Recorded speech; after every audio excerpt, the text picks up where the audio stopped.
Olá, pessoal, boa tarde. A gente está começando mais uma live aqui com as arquitetas, a Jaqueline Lopes, a Jaque, e a Maiara. Maiara, como é que fala o seu sobrenome? Maiara Schaden. Ai, que chique! É da onde? O Schaden é alemão, meu sobrenome é alemão. Como eu sou do sul, então bastante colônias alemãs lá. Ai, que legal! Nossa, a gente estava falando hoje com um cliente que ele é ele fica perto de Santa Cruz, Santa Cruz do Sul, é isso? É, Santa Cruz. E ele falou que lá tinha a colônia alemã, espanhola, enfim. De lá. Você é de onde? De que parte de lá? Eu sou de Florianópolis. Nasci no interior, em São Bonifácio, e aí morei os últimos anos em Florianópolis e agora me mudei para São Paulo. Mais perto que legal! Vocês. Que legal. Contem um pouquinho da história de vocês, então, se quiser começar você mesma, Maiara, que a gente já está aqui, você já começou a falar, né? Se quiser começar a contar um pouquinho da sua história, da sua carreira. Então, vamos lá. Eu sou formada em Arquitetura e Urbanismo pela UFSC, que é a Universidade Federal de Santa Catarina. Logo que saí da faculdade, sempre fiz estágios no decorrer da faculdade, e logo depois que eu saí, eu abri meu escritório. Então, hoje eu tenho 10 anos já de escritório. A sede sempre foi em Santa Catarina, apesar de que eu atendo cidades próximas do interior, e comecei a trabalhar muito para São Paulo. Então, eu vinha muito para cá executar obra, visitar clientes.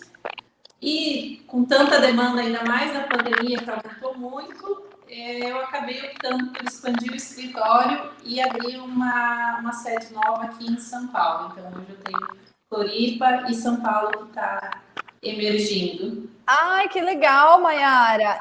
E conta para mim, de onde que surgiram esses clientes de São Paulo? Foi do Instagram? Foi da internet? Como é que você começou a ter? Acabou que na pandemia, muitas pessoas aqui de São Paulo foram para cidades ou litorâneas ou do interior. Então, houve uma migração, até porque lá para ficar em casas, com famílias e tal, tinha mais espaço. Acabaram que essas pessoas não ficaram tanto aqui concentradas em São Paulo. E aí, através do Instagram e contato pessoal em Florianópolis, eu acabei fazendo as primeiras negociações, aí a hora que começa um não para mais. Mas tudo surgiu a partir da pandemia. Ai, olha só que legal. E você já pensava, já tinha em mente vir para São Paulo ou não? Também foi uma ideia que veio com a pandemia. Não, eu sempre tive em mente vir para São Paulo, eu gosto dessa vida mais agitada, mas eu não achava o time certo. Então, eu vinha algumas vezes, ficava alguns períodos maiores por aqui e nunca encontrei o time. De repente, esse ano eu disse, não, acho que agora é a hora, estou preparada para expandir. Com a pandemia, então as pessoas que trabalhavam comigo, todas foram trabalhar de home office, eu consegui estruturar tudo assim, e de repente a porta se abriu, então era o momento e eu agarrei a oportunidade e vim. Ai, que legal, show de bola. Então, e você já tem 10 anos, né, de formada, você falou, foi isso? Isso, já tenho 10 anos de escritório. Igual eu. E aí o escritório trabalhou muito mas tempo. Logo que você se formou, você abriu o escritório. Eu demorei pouquinho. Logo que eu me formei, eu abri o escritório. Eu tive um pouco de dificuldades de ser contratada, recém-formado sempre tem essa dificuldade maior. E aí eu resolvi me aventurar, sempre gostei muito de aprender, então comecei com arquitetura de interiores e residencial. Acabei administrando muita obra nesse decorrer, cheguei a fazer um tempo de engenharia civil, fiz especializações, fiz 2 em design de interiores, uma no Brasil e uma fora. E nesse percurso eu descobri o paisagismo, que hoje eu adoro trabalhar com paisagismo também. Legal. E aí eu fui cada vez mais saindo de dentro das casas e indo para a área externa. Que legal. Maravilha. E você, Jaque, conta um pouquinho da sua história também para o pessoal te conhecer aqui. Eu acho que só fechando o que a Maiara disse, eu acho que a pandemia teve o lado ruim e bom, né? Deu assim muita oportunidade para quem quis novos negócios, né? Como a Maiara, que aproveitou a oportunidade, eu também aproveitei muita oportunidade, Maiara, me vi como você também, né? Fiz o curso da Diana, que eu já disse várias vezes, acho que foi fundamental. Eu sou arquiteta, formada há 20 anos, especializada em arquitetura de interiores. Há 9 anos eu fiz os meus primeiros projetinhos, assim, eu sempre fui do salto, do hipismo, como hobby. E daí eu fazia um negocinho ali, um quartinho de cela, começava uma ampliaçãozinha ali, nada de áreas, era fazendo para as amigas, para onde eu frequentava. Para o pessoal. Ia sempre fazendo para os amigos, onde eu fazia aula, aquele negocinho. E eu acho que eu nunca nem comentei com a Diana, mas acho que 5 anos atrás eu conheci o perfil da Diana. E eu falei, gente, é isso que eu quero, é meu sonho, né? E fui linkando, e falei, meu Deus, era isso, era unir, né, o que eu amava, que era a questão do cavalo, que era o que eu vivia, o amor da minha vida, com a arquitetura, que era o outro grande amor da minha vida, né? As duas coisas que eu respirava. Que legal! E eu fui vendo, e ela me serviu muito de inspiração, porque eu não conhecia, né? E eu falei, gente, muita gente não sabe que não sabe que dá para trabalhar com isso, né? Tipo assim, gosto de cavalo, faço arquitetura, mas as pessoas não fazem esse link, né? Assim, sim, dá para você trabalhar e viver disso. Eu imaginava que a arquitetura era aquilo, fazer casa e a vida inteira. E eu estava ali na Ípica fazendo aquelas coisinhas, mas não imaginava. Foi quando eu conheci o seu perfil. Eu falei, meu Deus, é isso. Mas até aí conhecer e a gente ter a coragem e fazer acontecer foi um caminho assim bem longo, né? Inclusive, até queria te dar os parabéns, né? Eu e a Mayara ontem a gente estava conversando. Hoje, o trabalho que você faz é um trabalho de muita responsabilidade, que não é só dar um curso. E hoje você foi a precursora e é a precursora de tudo isso, né, Mai? Linda. Eu fico emocionada. Sim, além de formar profissionais, você está sendo responsável por inserir todos nós no mercado. Se Deus quiser, né? As pessoas vão se conscientizando. Como é importante, é uma responsabilidade muito grande isso. Né? E você não se preocupa em só dar o curso, mas se preocupa muito além disso. Né, Mai? A gente estava comentando. A gente estava comentando antes, somos filhos da Diana. São. Ela que nos criou. Eu sou ela mais que nos uma criou e que nos cuida. Então, Deus quiser, vão voar bastante. E eu imagino assim, Diana, daqui assim, 5, 8 anos, que está aí, né? Está batendo na porta. A carreira de profissionais bons na arquitetura equestre, e aí o mérito é todo seu, porque foi você quem nos ensinou, nos colocou e nos posicionou, e principalmente com ética, não é simplesmente a arquitetura em si, é você saber com quem você está lidando, as coisas que você tem que pesar, qual que é a sua importância, que é o animal ali, né? Então, esse posicionamento, eu acho que daqui a alguns anos o Brasil vai estar bem melhor de profissionais de arquitetura equestre e o grande mérito é seu. Então, a gente, como filhos, o que pudermos auxiliar, porque para a gente foi realmente divisor de águas. Que legal, meninas. Eu, assim, nem sei como agradecer vocês. Fico muito feliz, fico emocionada de ouvir vocês falarem isso. Realmente, eu sinto como se vocês fossem filhos mesmo, porque eu quero genuinamente que todo mundo tenha sucesso, né? E que todo mundo, enfim, consiga conscientizar os proprietários de cavalos, que são muitos, né? Da importância da gente ter um bom projeto, da gente ter enfim, uma qualidade de vida, né? Para eles. E também da gente ter bons profissionais que fazem isso, que ganham bem, que vivem bem, né? Mas eu acho que vocês estão no caminho certo, né? As duas são muito empenhadas, enfim, não é à toa que eu chamei vocês para estarem aqui, né? Mayara fez a turma de agora e já se mostrou super dedicada, assim, a fazer, né, Mayara? E a Jaque, não preciso nem falar, né, Jaque? A gente está em contato faz alguns anos aí, sempre trocando ideias, né? Falando um pouquinho dos nossos pepinos de trabalho, né? Enfim. Mas que é sempre um eterno aprendizado, que a gente não pode parar nunca, né, Diana? É uma via de duas mãos, né? A gente aprende, né? Vocês aprendem e eu aprendo também, né? Todo mundo, a gente se comunicando, eu acho que todo mundo só tem a ganhar e aprender.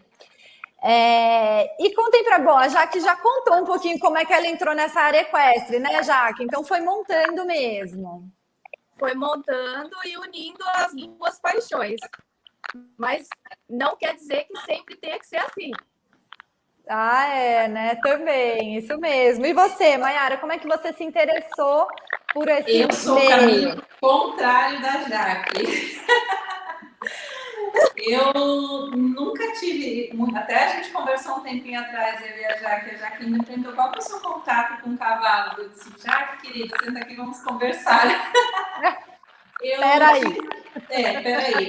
Eu tive o privilégio de ser criada no interior, então eu sempre tive contato com vários animais. Mas cavalos não tinha muito. Eu lembro que a gente tinha um só, né, no sítio, e ele era malandrão. Então, quando eu era pequena, que eu montava nele, ele disparava. Deus sabe onde é que eu ia parar. Então, os cavalos parou tanto que meus pais resolveram vender o cavalo. Meu avô e meu pai resolveram vender o cavalo e depois disso nunca mais tive contato com o cavalo em si.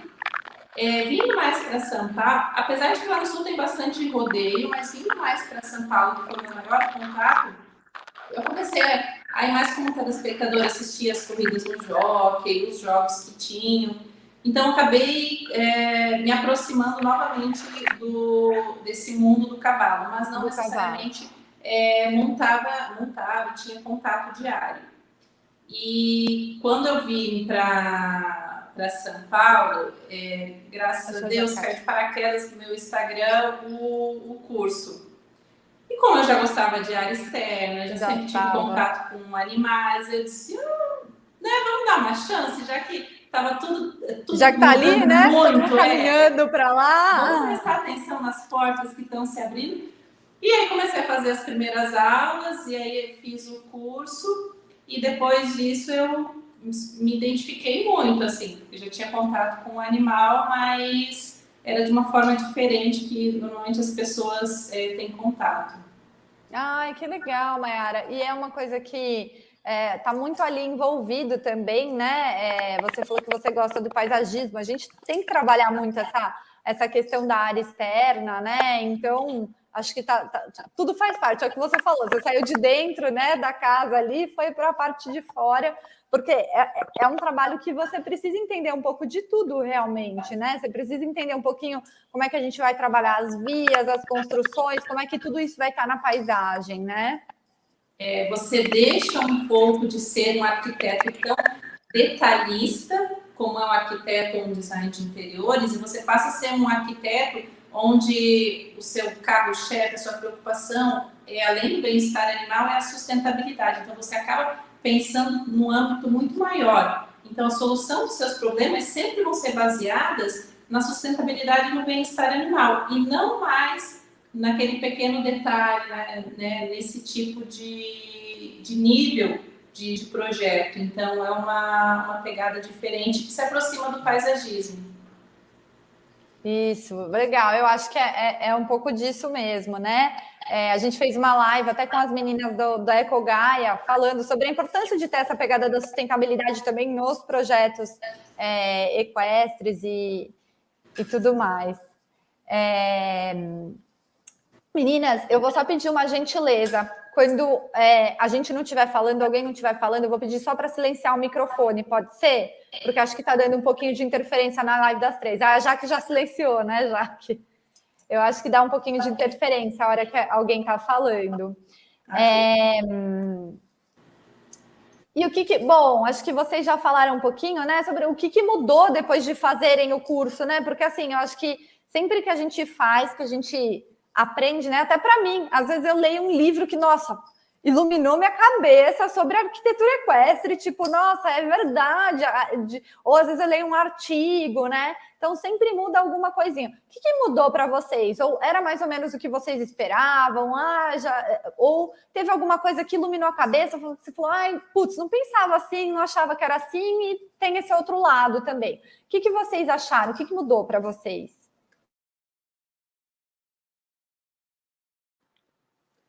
Bom, gente, acho que é o meu microfone. Tá uma chuva aqui, desculpa. Mas vamos lá. Mudou muita coisa, porque eu acho que não basta só a gente ter vontade, né, de querer entrar na área, mas não ter a parte técnica, né? E o curso vem trazendo toda a parte técnica, as medidas, além de você gostar e conviver com um cavalo, você tem que estudar. E eu aprendi muito, foi muito legal voltar a estudar e estar estudando, né? A Diana sabe, eu fiz o curso dela, começa o curso de novo, eu faço de novo, assisto de novo, participo de novo, que é uma delícia, né? E eu falar já que tá sempre se atualizando, né? Não, tem live, achar que tá lá, ó, tô aqui ouvindo. Até elas enjoarem. Tem sede de conhecimento. Eu acho que é isso.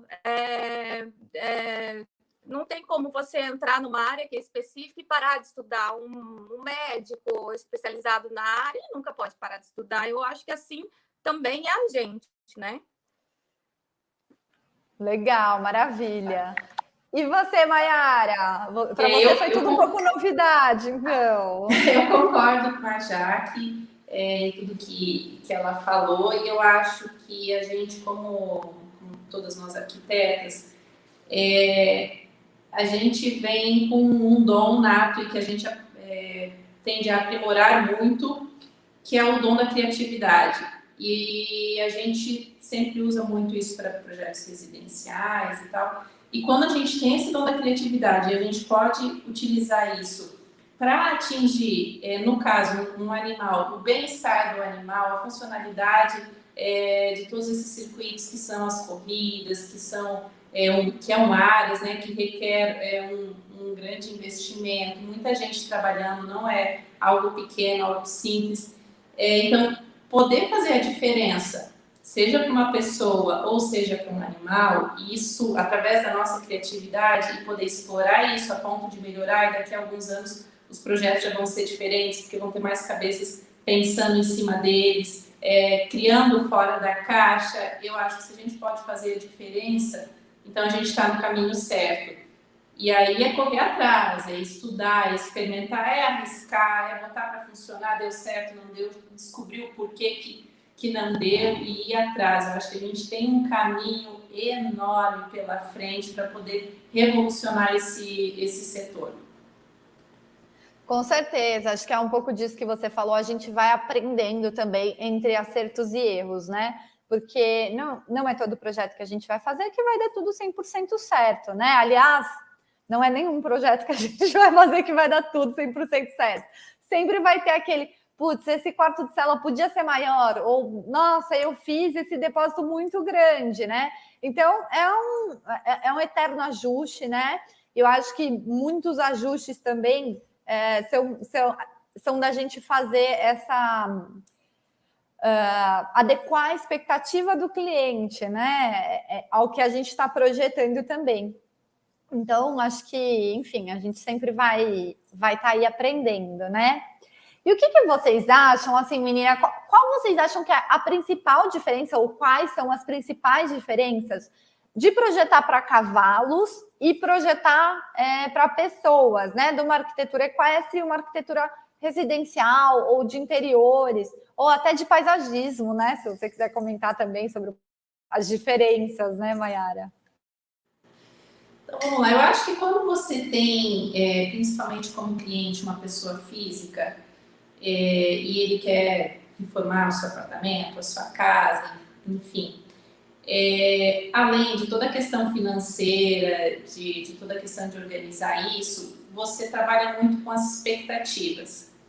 E a gente sabe que expectativas e sonhos de clientes, a gente tem que respeitar, tem que trabalhar dentro, tem que mostrar principalmente o que pode ser feito, o que não pode, o que dá certo, porque afinal nós somos os profissionais e para isso nós somos contratados. Então eu acho que o principal diferencial disso é que quando você trabalha em arquitetura equestre, que você projeta, tem o cliente, mas existe o cavalo, então você acaba tendo uma autoridade maior. Todo mundo tem um pouquinho de médico, de arquiteto, de louco, né? Então a gente vê que num projeto, por exemplo, residencial, o intercâmbio de informações, de gostos particulares, ele é muito maior do que quando você projeta um ARAS. Isso é o que eu senti até o momento. Eu acho que vocês podem até desenvolver mais essa minha fala por questão de tempo de trabalho. E quando você trabalha para arquitetura equestre, você tem o cliente, você tem os sonhos, as expectativas dele, o budget, você tem tudo isso para levar em consideração. E você leva em consideração a defesa do cavalo, do bem-estar do cavalo. Normalmente isso vai de encontro ao que o cliente quer, porque ele também ama os cavalos dele, quer o melhor, e acaba havendo um intercâmbio de informações muito boas. E daí surgem coisas bem legais. Eu acho que esse é um maior diferencial que eu vi quando você chega assim com um cliente. Eu acho que esse nível de expectativas e para onde elas estão voltadas, se é para os seus gostos particulares ou se é para um bem-estar geral. Legal, Mayara, maravilha. Acho que é isso que você falou, realmente, né? A gente alinhar as expectativas e também a questão, né, do todo mundo tem um pouquinho de cada coisa mesmo, né? Eu acho que os pitacos também são menores, né? Enfim, acho que a gente faz tudo com a cara do cliente, mas tem algumas questões, né, funcionais e de segurança e eficiência da própria edificação que a gente tem que ajustar e adequar as expectativas mesmo. E você, Jaque, conta um pouquinho para a gente. Bom, eu vou brincar um pouquinho. É bem melhor projetar para cavalos, né? Eles não reclamam, não cobram a gente, não é? Esse é o lado bom, esse é o lado bom, né? Não podem falar nada, né? Eu não consegui ouvir o que a Mayara disse. Gente, tá chovendo muito aqui.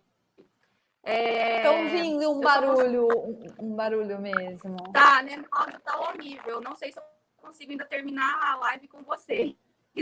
Mas foi uma brincadeira, tá? Eu prefiro 1000 vezes projetar para cavalos, porque eu sempre gostei de fazer projetos diferentes. E o projeto residencial, para gente, sempre foi uma coisa comum. Então, eu sempre fui de gostar de projetos diferentes. E projetar arquitetura equestre é um projeto diferenciado. Não mais difícil, porém diferenciado.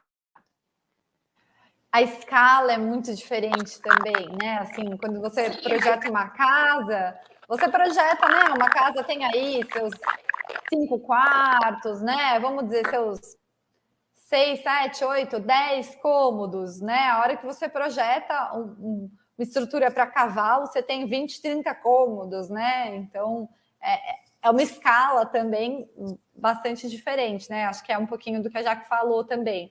Não é mais difícil, mas é realmente diferente, né? E é muito prazeroso, né? Desde os primeiros contatos até com o cliente, quando você vai tirar medida, você já tem aqueles contatos com o cavalo. Enfim, você, às vezes, se deixar, passa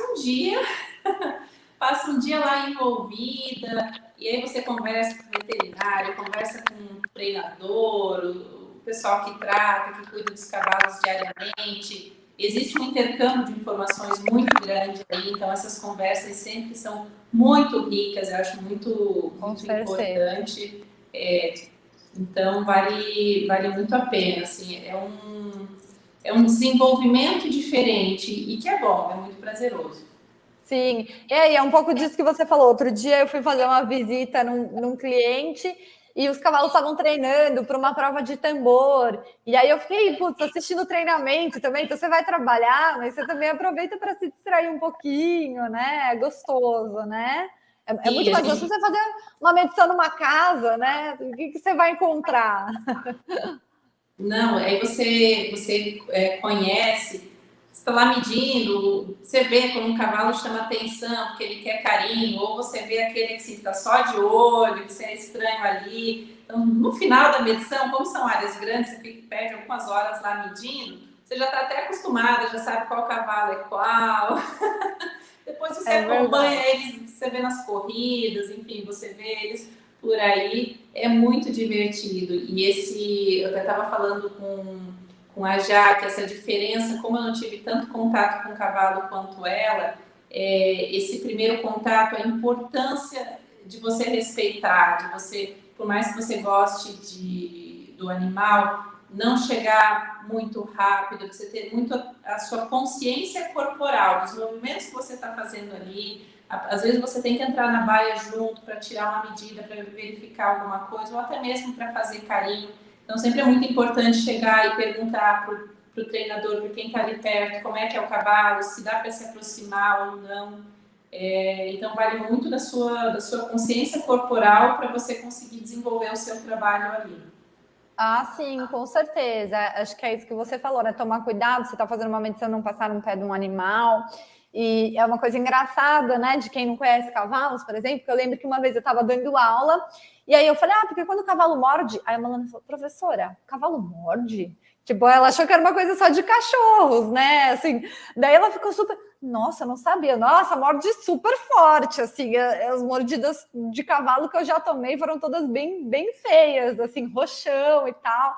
Então, é isso, né? A gente tem que tomar cuidado, porque não é só coice, né? As pessoas ouvem muito coice, mas o cavalo morde também. Então, você tá passando ali na frente de uma baia que, de repente, o cavalo não tá com a cabeça para fora, ele resolve tirar e te morder, né? Foi-se uma arquiteta machucada fazer medição. Acontece. Esses dias eu fui o treinador disse, não, ele não morde, mas ele queria brincar, então eu ficava o tempo todo puxando a minha roupa, e eu de olho. Daqui a pouco ele puxa além da manga, pega o braço junto, tem que ficar ligado. Não morde até morder. Ele está prestando sempre atenção. Que legal.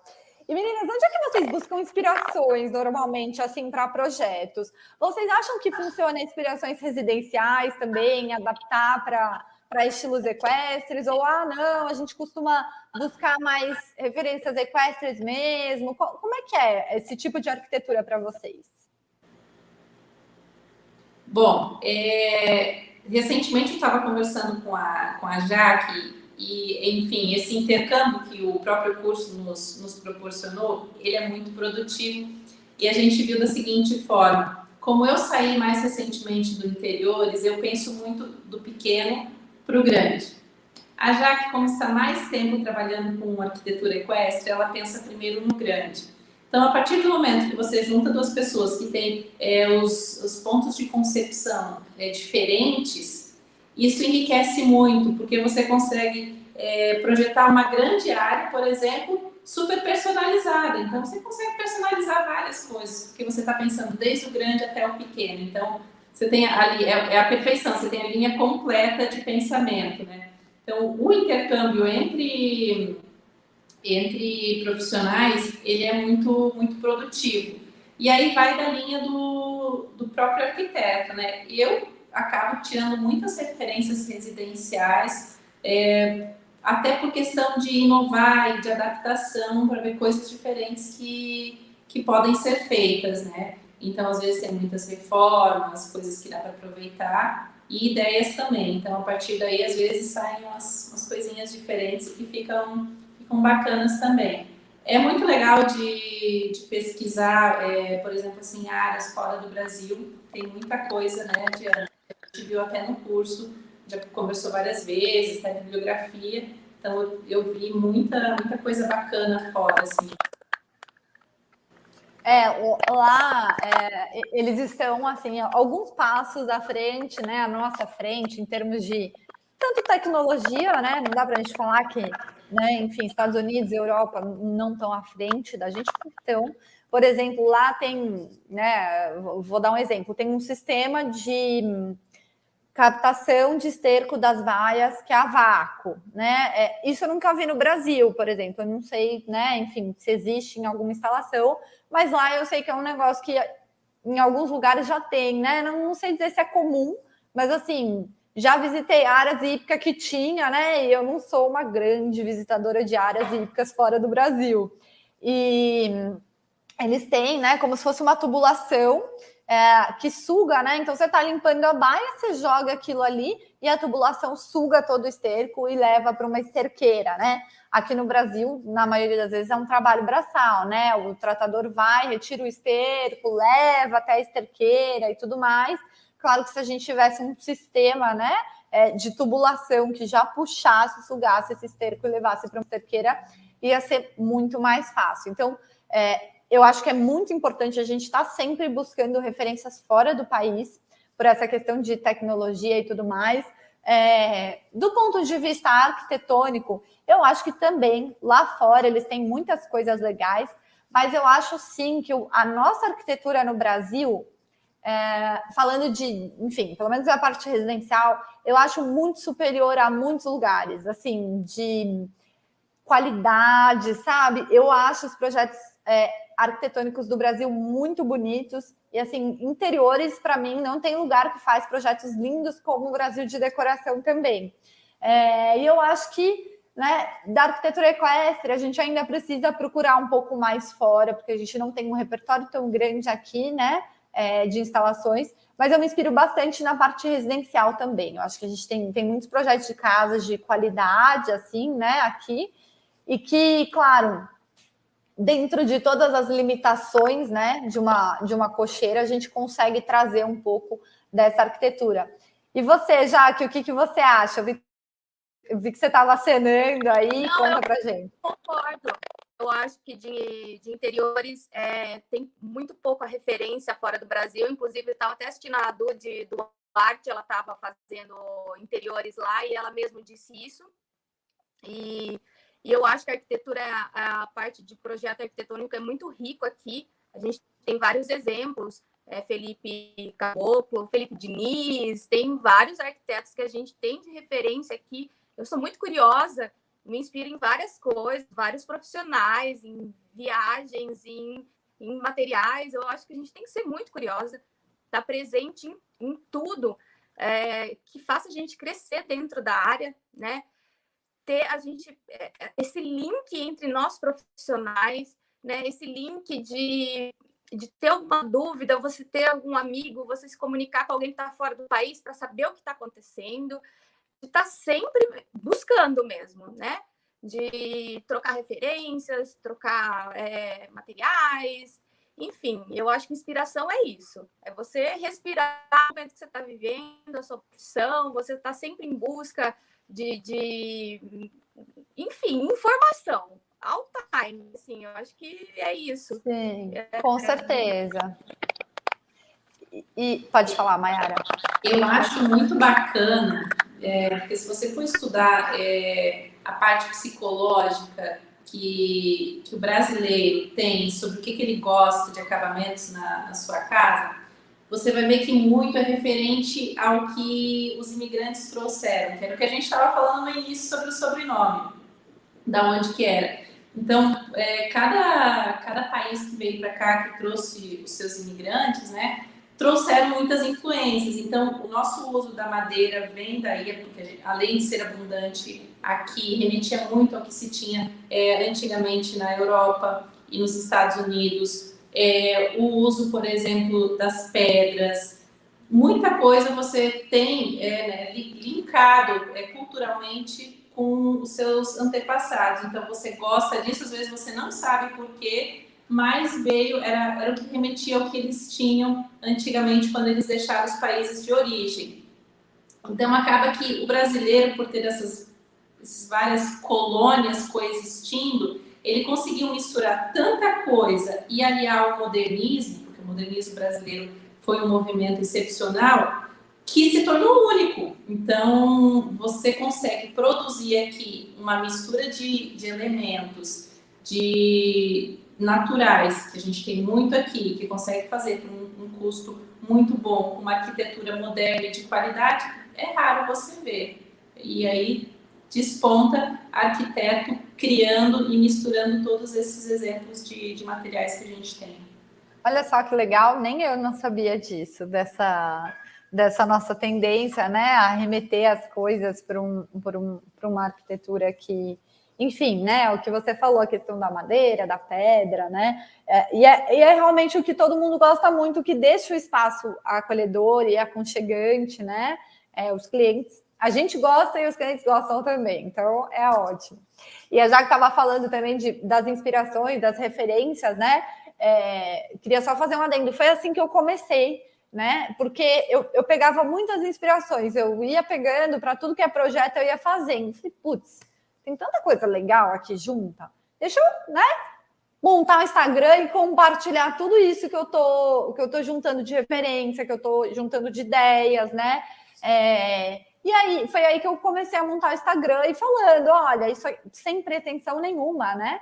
Falando, isso daqui é legal, olha como ele fez, pensou assim, pensou assado. Então, porque a gente que é arquiteto, a gente precisa, né? A gente está constantemente buscando referências e materiais e tudo mais. E a gente acaba colocando isso num acervo pessoal muitas vezes, né? A diferença foi que esse acervo pessoal, para mim, foi compartilhado, né? Em forma de site, em forma de, enfim, Instagram e tudo mais. E aí eu acho que foi aí que começou, né, a minha carreira, porque as pessoas iam buscar e você ia buscar onde que você ia encontrar. Tava eu lá compartilhando em todas as redes sociais, Instagram, Facebook, Pinterest, no site. Enfim, eu acho que é um pouco disso, né? Tem uma pessoa aqui, Malu, a live vai ficar gravada sim, vai ficar gravada no podcast também, tá? A Isabela perguntou, tem uma pergunta, na opinião de vocês, qual a importância e relevância de um centro equestre em uma cidade ou região? Olha, Isabela, eu acho que depende, enfim, né, do tamanho, da proporção desse centro equestre, quem que ele vai atender, né? Porque, por exemplo, eu tenho alguns clientes que são particulares, então ele monta a área dele, mas ele não vai receber necessariamente pessoas lá. Ele tem uma criação enorme, mas o foco dele é comercialização, né, desses animais. Então a comunidade, a sociedade acaba não desfrutando dessa instalação que ele tem, né? Agora existem lugares, né, centros equestres aí que movimentam muita coisa no mercado de uma cidade, né? O que vocês acham, menina Maiara? Você queria falar alguma coisa que abriu? Eu tenho até um exemplo recente, porque tem uma hípica em Florianópolis que eles trabalham com crianças com algum tipo de deficiência. Então, eu tenho uma irmã que era deficiente visual e tinha aulas para crianças com deficiência visual. E era muito bom, porque eles tinham contato, os cavalos já eram cavalos bem mais calmos, adestrados. Então, você poderia fazer esse intercâmbio e para essas crianças, esses adolescentes e até adultos, isso é muito produtivo, é muito importante eles terem esse contato. Então, você pode explorar, além do uso de comercialização ou apenas de montaria, alguma coisa, para esse tipo de fins também, que é muito bacana e que tem muita gente precisando desse contato mais terapêutico. Olha só que legal, Maiara. É verdade, né? Tem a questão da ecoterapia. Eu acho que, enfim, devia ser algo que todo mundo deveria poder ter acesso, né? Infelizmente, a gente sabe que é um tipo de esporte, enfim, né? Que envolve custos muito altos. Então, apesar de ter esses fins terapêuticos, acaba ficando um pouco restrito a uma classe social, né? Enfim, mas eu acho que é muito legal a questão da ecoterapia também no lugar. Eu montei em um lugar que tinha ecoterapia. O Vitor que dava aula lá. E, enfim, é um trabalho lindo, né? Eles falam que as crianças, né? Alguns dos benefícios é que as crianças, né? Muitas vezes que têm algum tipo de deficiência são crianças às vezes inseguras, né? E o fato delas poderem, ter o domínio e montar um animal tão grande, tão poderoso, acaba dando uma certa segurança, autonomia para elas, né? Sem falar na socialização, no contato, né? Enfim, eu particularmente eu era uma criança extremamente tímida, fechada, né?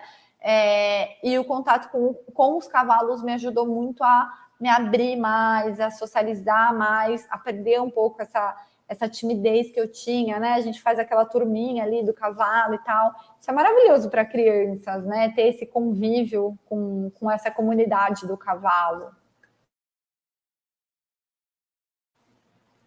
E aí, meninas, bom, eu acho que é isso. Já que você montava desde pequena também, ou você começou a montar depois de mais velha, como é que foi seu contato? Comecei a montar depois de mais velha. Acredito que faz Ah, mais de 15 anos. A montar mais por questão de... Foi uma válvula de escape para a 15 anos? profissão Você era tão mesmo. novinha, então, né? 20 anos, acho. Não, mais. Gente, eu não sei fazer conta, mas uns 20 anos.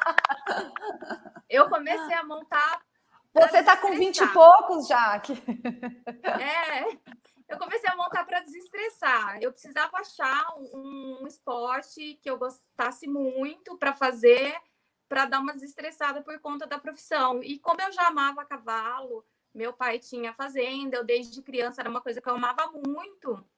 Aí eu resolvi praticar o esporte. Daí foi uma paixão que até hoje eu não larguei, né? E tenho cavalos e vou, mas assim, não sou de ir para competição, essas coisas eu nunca fui. O tempo não dá, o escritório não dá essa brecha, nunca deu, mas é o que eu amo. É muito gostoso, né? Eu falo que é uma coisa que quando você tá ali, você tem que estar ali. Porque às vezes eu vou, sei lá, na aula de spinning.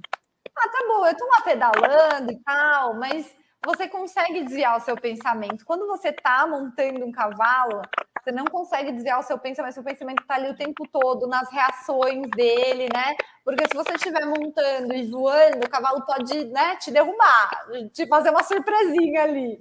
Então é um Sim. esporte que você tem que estar 100% focado, né? O tempo todo, né? Você tem alguma coisa. Eu acho que futebol também é um pouco assim, você tem que estar lá os 100% do tempo, você tem que estar lá. Então você tira completamente a cabeça de outras coisas, né? Mas ao mesmo tempo é um esporte que você se desliga do mundo, né? É completamente diferente, acho eu. Por isso que eu escolhi e assim, não consigo escolher outra coisa. É verdade, é muito gostoso. Gente, a JCL Brito está perguntando aqui como que é a procura para projeto equestre, se é grande, qual a média de valor de projetos, né? Enfim, eu vou falar de mim, e aí depois se vocês quiserem comentar também, Jaque. Bom, para mim a procura é grande, né? Muitas vezes são pessoas curiosas também, né? Pessoas que estão ali começando, né? Pensando em fazer alguma coisa. Mas assim, eu acho não, diariamente eu recebo mensagens de pessoas que me mandam mensagem pelo site. Olha, gostaria de fazer um orçamento, queria saber quanto custa e tal. Estou com uma pilha de proposta para fazer para mandar para cliente. Então, a procura é grande. Eu acho que com a pandemia aumentou muito, né? Em janeiro, fevereiro, assim, eu estava esperando meses super parados, que normalmente são, né? Para quem tem escritório de arquitetura, início de ano é sempre mais calminho, né? O pessoal ainda está com a cabeça ali no carnaval, Réveillon, tá todo mundo viajando. E esse ano foi um cenário um pouco diferente e já vinha vindo desde o ano passado, né? Quando começou a pandemia, as pessoas... Falei, nossa, eu acho que tá todo mundo tirando da gaveta os planos para fazer, né? Começou a pandemia, ficou todo mundo mais tranquilo e vamos tirar da gaveta. E aí, no meio da pandemia, eu acho que foi surgindo essa necessidade para muitas pessoas também de ter uma casa de campo, de ter um espaço ali para, enfim, se dedicar à sua paixão. Então, graças a Deus, para mim, desde antes da pandemia já tinha uma demanda, né, bem grande, com a pandemia maior ainda.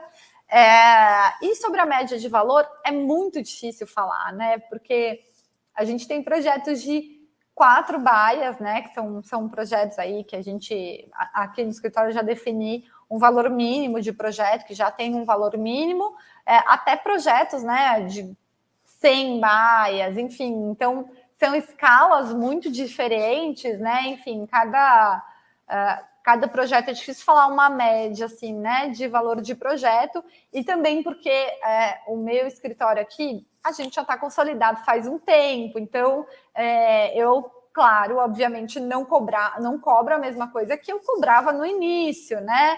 Então, para todo mundo que quer começar e tal, também, né, eu sempre falo, começa conquistando o cliente, fazendo um portfólio para depois conseguir abraçar mais, né? Você, Mayara, o que você tem achado aí? Olha, eu como estou na ponta oposta sua, eu estou iniciando.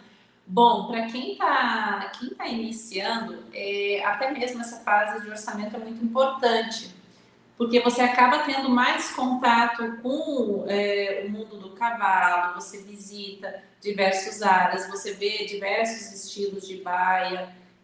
A questão de orçamento, ela varia muito, porque muitas vezes são reformas.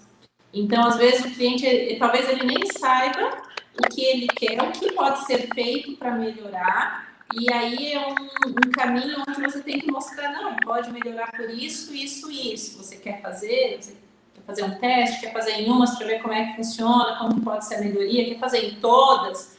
Então, são N variáveis, mas para quem está começando, é importante colocar a cabeça, se meter e olhar, ver os diversos tipos de diferenças que existem e esse trabalho de mostrar o que você pode fazer, porque às vezes o cliente não sabe exatamente o potencial que tem no espaço dele.